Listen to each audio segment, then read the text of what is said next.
Hello students, आज हम अपनी इस वीडियो में डिस्कस करेंगे कि जो हमारे ये थर्मोडायनेमिकल फंक्शंस हैं इनकी रिलेशन एसटीवीपी के साथ हम कैसे लिख सकते हैं।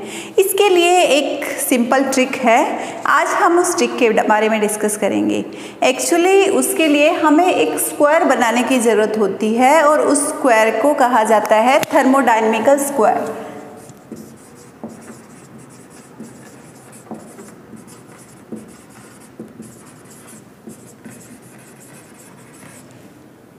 तो इस थर्मोडायनेमिकल स्क्वायर की हेल्प से हम कैसे अपने इन थर्मोडायनेमिकल फंक्शंस को एंड थर्मोडायनेमिकल वेरिएबल्स को एक रिलेशन की फॉर्म में लिख सकते हैं, आज इस वीडियो में हम ये डिस्कस करेंगे। हमारी प्रीवियस वीडियो में हमने इन थर्मोडायनेमिकल फंक्शंस को पहले डिफाइन किया था और उसके बाद इन वेरिएबल्स की फॉर्म में इनको डिराइव किया था। तो जो ये चार इम्पोर्टेंट रिलेशन हमें मिली थी वहाँ से, अब हम इन रिलेशंस को कैसे डायरेक्ट लिख सकते हैं थर्मोडायनेमिकल स्क्वायर की हेल्प से, उसको हम अपनी इस वीडियो में डिस्कस करेंगे। क्योंकि ये चारों रिलेशंस हमारी मोस्ट इम्पॉर्टेंट रिलेशंस हैं और इन रिलेशंस को यूज़ करके ही हम अपनी Maxwell's thermodynamical relations find out कर सकते हैं। तो इसका मतलब सबसे पहले हमें ये चार रिलेशन याद होनी चाहिए। कई बार ऐसा होता है कि स्टूडेंट इनको याद भी कर लेते हैं लेकिन एग्ज़ाम के टाइम पे थोड़ा पजल हो जाते हैं। तो इसका मतलब वो सर्टेनिटी, वो माइंड में वो शार्पनेस नहीं रहती कि आपने जो लिखा उसके लिए आप श्योर हैं। तो मैं उसके लिए कहना चाहूँगी कि आप ये ट्रिक यूज़ करें और इस ट्रिक की हेल्प से आप 100% श्योर रहेंगे कि आपने जो रिलेशन लिखी हैं वो बिल्कुल सही लिखी हैं। तो उसके लिए हमें क्या यूज़ करना है, एक थर्मोडायनेमिकल स्क्वायर। तो सबसे पहले हम अपने इस थर्मोडायनेमिकल स्क्वायर को बनाते हैं। इस थर्मोडायनेमिकल स्क्वायर का जो फर्स्ट पार्ट हम अभी बनाएंगे, उस फर्स्ट पार्ट को हम पहले भी अपनी प्रीवियस वीडियो में डिस्कस कर चुके हैं।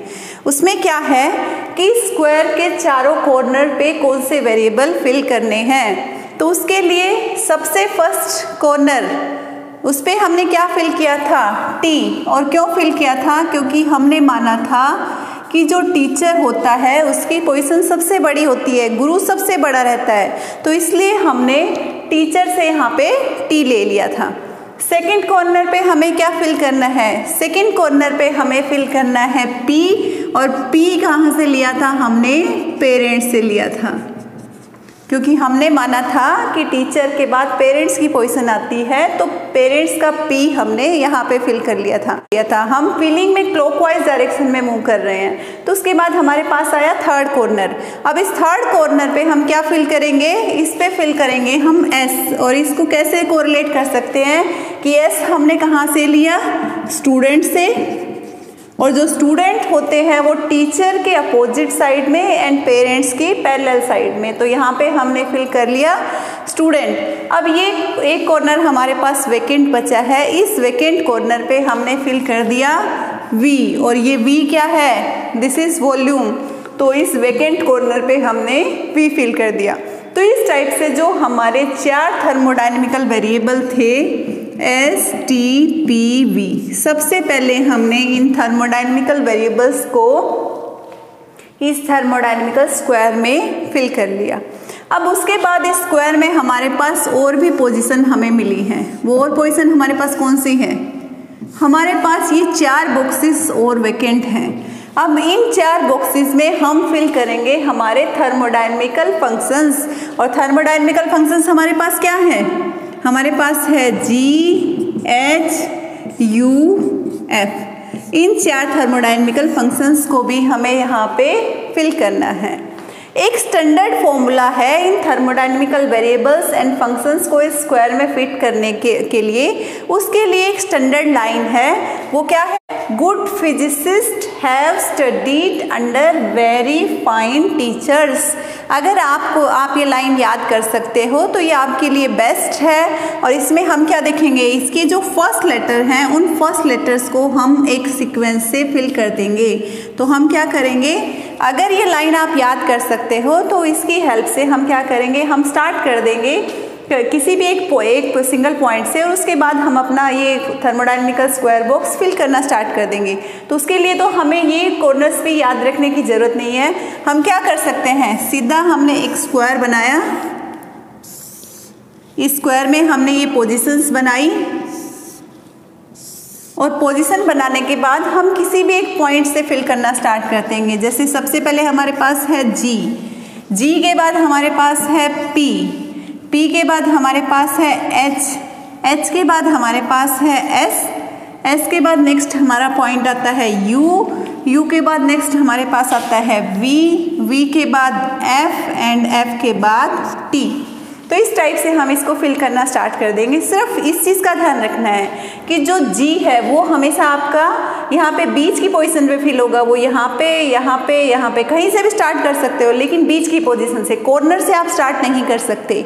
तो इस वजह से तो इस टाइप से आप, अगर आप ये लाइन याद कर सकते हो तो इस लाइन को याद करके आप डायरेक्ट इन वेरिएबल्स को फिल कर सकते हो। बस ध्यान रखना है कि आप जो स्टार्ट कर रहे हो वो स्टार्टिंग पॉइंट आपका मिडल से होगा, कॉर्नर से स्टार्ट नहीं करोगे। या तो यहाँ से स्टार्ट करोगे या यहाँ से, या फिर यहाँ से या यहाँ से, कहीं से भी स्टार्ट कर सकते हो आप।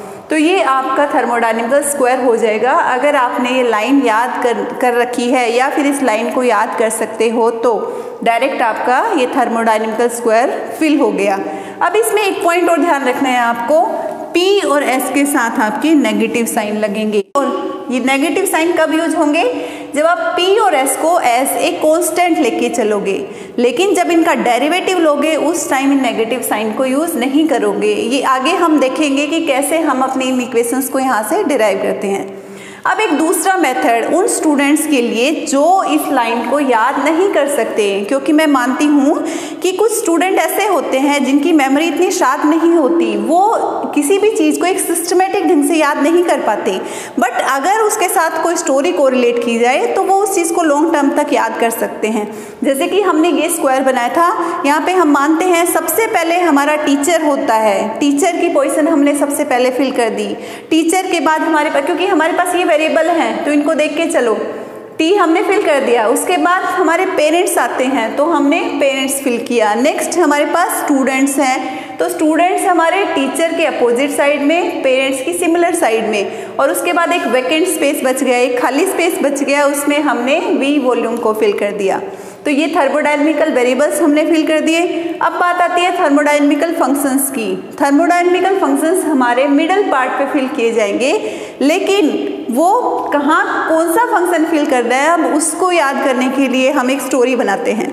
हम क्या देखते हैं कि जो हमारा पेरेंट्स एंड स्टूडेंट्स, उनका जो रिलेशन है वो एक कांस्टेंट बना रहता है, और पेरेंट्स और स्टूडेंट का रिलेशन कांस्टेंट बना रहता है। तो यहाँ पे हमारा कौन सा फंक्शन ऐसा है जो ड्यूरिंग प्रोसेसिंग कांस्टेंट बना रहता है, दैट इज एंथैल्पी। एच ऐसा प्रोसेस है जो थ्रोटलिंग प्रोसेस में हमेशा कांस्टेंट बना रहता है, चेंज नहीं होता है। तो इसका मतलब आपके पेरेंट्स और स्टूडेंट्स का जो रिलेशन है वो यहाँ पे हम यूज़ कर सकते हैं एंथैल्पी। एक थ्रोटलिंग प्रोसेस के दौरान विचारों का आदान प्रदान जब होता है, उस केस में यहाँ पे हम कहते हैं कि कांस्टेंट बना रहता है ये रिलेशन।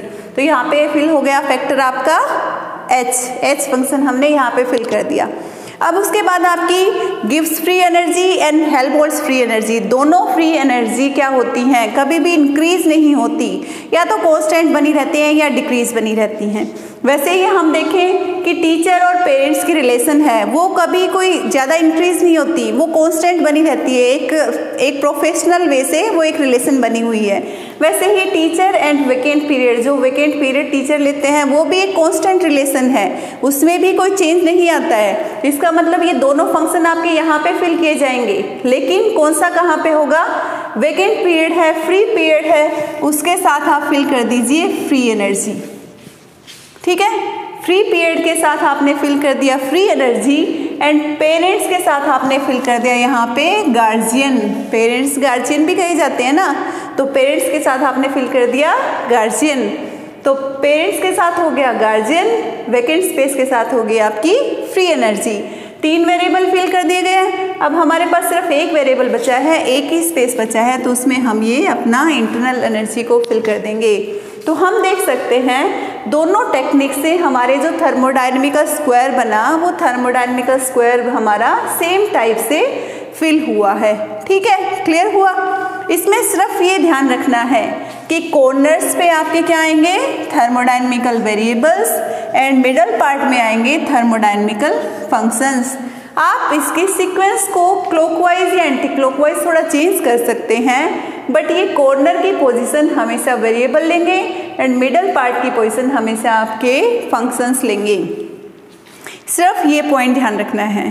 तो इस टाइप से हम दोनों ही मेथड से, अगर आप ये लाइन याद रख सकते हो, good physicist have studied under very fine teachers, तो आप अपना ये थर्मोडायनेमिकल स्क्वायर बना सकते हो। और सिमिलरली आप इस टेक्निक से भी अपना थर्मोडायनेमिकल स्क्वायर बना सकते हो। यहाँ पे भी अगेन P एंड S के साथ नेगेटिव साइन लगेगा। अब हम देखते हैं कि हम अपने इस थर्मोडायनेमिकल स्क्वायर को कैसे यूज करेंगे इन रिलेशंस को फाइंड आउट करने के लिए। तो इसमें हम क्या करेंगे, देखो सबसे पहले हमारे पास अगर हम मान के चलते हैं कि यहाँ पे G है, इस G के लिए हमें रिलेशन लिखनी है, तो हम कैसे लिखेंगे। यहाँ पे मैंने लिख दिया DG और इसके आगे मैंने लिखा मेरे जो दोनों वेरिएबल्स हैं इन दोनों वेरिएबल्स को लिखूंगी। तो मैंने यहाँ पे लिख दिया DP एंड यहाँ पे लिख दिया DT। ठीक, जैसे G का चेंज मैंने DG लिखा, वैसे ही P का चेंज मैंने DP लिख दिया एंड T का चेंज मैंने DT लिख दिया। अब देखो यहाँ पे मैंने P को DP लिखा, उस टाइम मैंने नेगेटिव साइन नहीं लिया, क्योंकि जो नेगेटिव साइन हमने यहाँ पे पुट किए हैं उसके लिए एक कंडीशन है। जब हम P या S को एज ए कांस्टेंट यूज करेंगे उस टाइम हम इन नेगेटिव साइंस को यूज करेंगे, बट जब हम इनका डेरिवेटिव लेंगे उस टाइम इन नेगेटिव साइंस को यूज नहीं करेंगे। तो अब हमने ये लिख दिया। अब उसके बाद हम बात करते हैं कि इनके आगे कांस्टेंट्स कौन से लगेंगे। तो अब देखो जब हमने P को यूज़ किया, पहले इसको देखते हैं। जब हमने P को यूज़ किया तो इस P को जब DP लिख दिया तो इसके साथ कांस्टेंट कौन सा लगेगा, जो क्रॉस में आपका वेरिएबल्स है, जो क्रॉस में आपका वेरिएबल है वो यहाँ पे एज ए कांस्टेंट यूज़ किया जाएगा। तो क्रॉस में वेरिएबल आपका V है, तो ये DP जब लिखूंगी तो उसके साथ मैंने V यूज़ कर लिया। सिमिलरली जब मैंने T को DT लिखा था तो इसके साथ कांस्टेंट कौन सा लिखा जाएगा, जो इसके क्रॉस में वेरिएबल जो प्रेजेंट है उसको मैं लिखूंगी। तो यहाँ पे क्रॉस में वेरिएबल क्या है, -s, और अब इस s को मैं एज ए कांस्टेंट यहाँ पे पुट कर रही हूँ, तो अब मैं इसका नेगेटिव साइन यूज करूँगी। ठीक है, तो क्लियर हुआ आपको इस इक्वेशन को कैसे लिखा जाता है। सबसे पहले G को DG लिख लिया, P को DP लिख लिया, T को DT लिख लिया। अब उसके बाद हम इनके आगे कांस्टेंट लगाना चाह रहे हैं, तो उन कांस्टेंट्स के लिए हम क्या करेंगे, P के अपोजिट में जो यहाँ पे हमारा है कांस्टेंट है उसको पुट करेंगे। इसके साथ पॉजिटिव साइन है इसलिए एज इट इज VDP हो गया। अब T के साथ मेरे अपोजिट डायरेक्शन में क्या है, एंट्रोपी है, और एंट्रोपी विद नेगेटिव साइन है, तो अब मैं इसका साइन यूज करूंगी यहाँ पे, तो ये मेरा -s dt हो गया। तो इस टाइप से मेरी ये DG की रिलेशन जो मैंने यहाँ पे पहले ही लिख के रखी थी, आप चेक कर सकते हो, मेरी सेम रिलेशन मुझे यहाँ से मिल गई है। अब सेकेंड हम DH एंथैल्पी की रिलेशन लिखते हैं। जैसे हमने DG की रिलेशन लिखी है वैसे ही अब एंथैल्पी की रिलेशन लिखें। इसका मतलब अब हमें ये वाली साइड यूज करनी है। इस साइड में देखो मेरे पास क्या है, एंथैल्पी है DH, तो DH को मैं क्या लिख सकती हूँ, यहाँ पे मेरे साथ आ जाएगा, एक तो मेरे पास टर्म आएगी DS एंड दूसरी मेरे पास टर्म आएगी DP। DS था, DH के लिए एक टर्म मेरी DS हो गई, एक टर्म मेरी DP होगी। अगेन मैं कहना चाहूँगी जब मैंने डेरिवेटिव्स लिए उस टाइम मैंने नेगेटिव साइन यूज नहीं किया, लेकिन जब मैं कांस्टेंट लूंगी तब इन साइंस को यूज करूंगी। अब देखो अब इनके साथ कांस्टेंट्स कौन से मल्टीप्लाई होंगे, जब S टर्म मैंने ली थी DS की तरह, तो मेरा अपोजिट में कांस्टेंट कौन सा था, T, तो इसके साथ मेरा कांस्टेंट लगेगा T। लेकिन T के पास कोई नेगेटिव साइन नहीं है, पॉजिटिव है, तो डायरेक्ट TDS हो गया। और इधर मेरा जब P को मैंने DP लिखा था उसके अपोजिट में मेरा वेरिएबल क्या था, V, तो यहाँ पे मैंने लिख दिया V, और V अगेन मेरा पॉजिटिव है, तो ये मेरा क्या हो गया, TDS प्लस VDP।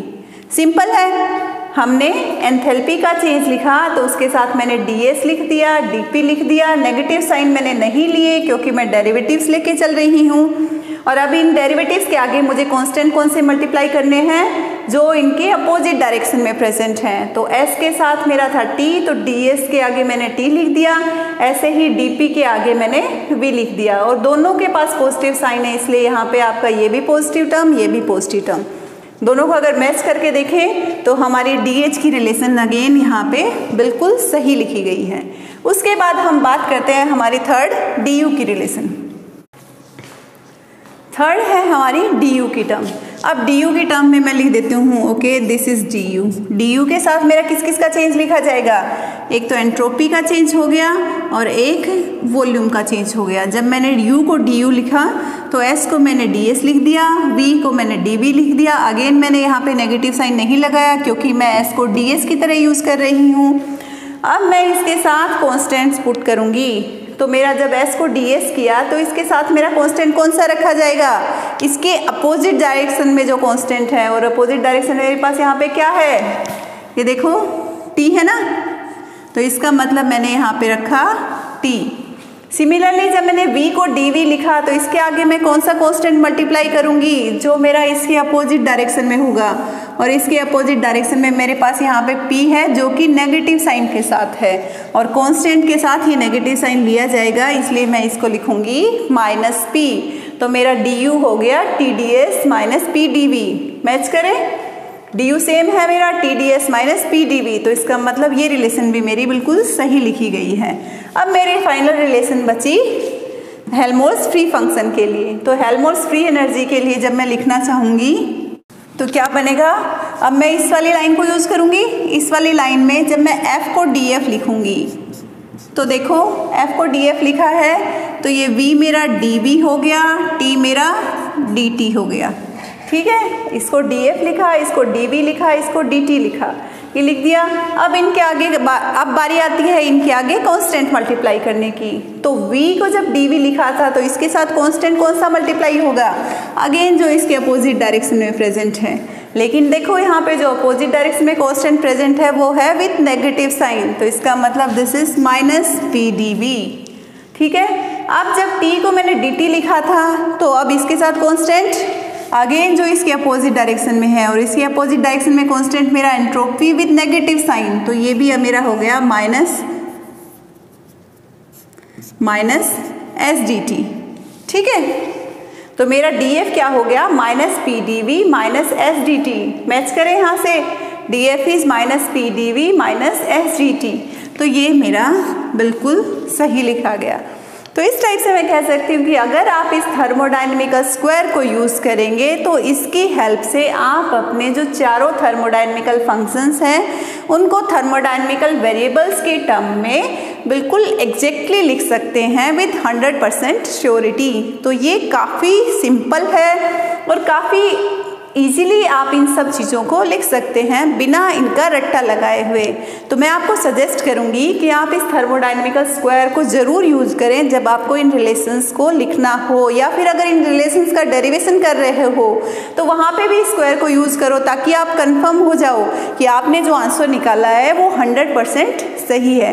तो आई होप आपको ये जो थर्मोडायनेमिकल स्क्वायर है कैसे बनाया जाता है और इसको कैसे यूज़ किया जाता है इन रिलेशंस को लिखने के लिए वो अभी क्लियर हुआ होगा। अगर कोई भी डाउट है तो उसको आप पूछ सकते हैं। Thank you.